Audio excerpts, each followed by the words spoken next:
Magandang hapon mga ka-happy hour. Narito ang mga balita para sa MBC TV Network News Update 3 PM edition. Bilang ng naitalang nasawi dahil sa bagyong Mika, Ophel at Pepito, umakyat pa sa 12.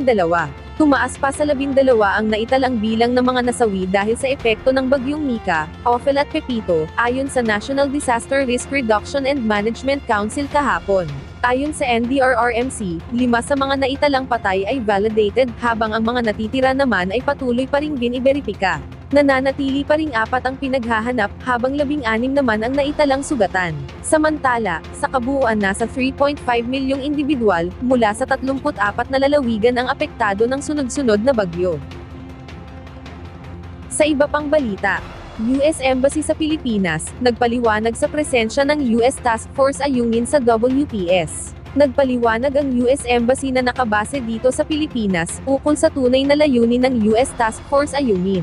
Maalalang kinumpirma ni outgoing United States Defense Secretary Lloyd Austin III, ang presensya ng US Task Force Ayungin, isang military unit na binubuo ng mga sundalong Amerikano na nakabase sa Pilipinas. Ayon kay US Embassy spokesperson Kineshka Gangopadhay, ang naturang task force ang nagbibigay daan para masuportahan ng US ang mga aktibidad ng Armed Forces of the Philippines sa West Philippine Sea.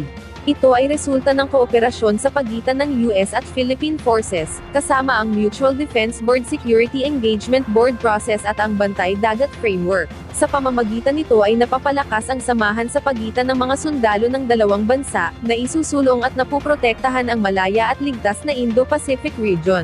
Sa kasalukuyan ay wala pang kumpirmasyon ang Department of National Defense at Armed Forces of the Philippines, ukol sa naturang task force. Sa mga nakalipas na buwan, wala ding nababanggit ang AFP, ukol sa presensya ng naturang task force. Samantala, wala ding kumpirmasyon kung ang naturang task force ay tumutukoy sa Ayungin sa WPS. Ang Ayungin ay isang bahura sa WPS kung saan isinadsad ang BRP Sierra Madre, ang World War II ship na nagsisilbing outpost ng Armed Forces of the Philippines sa WPS.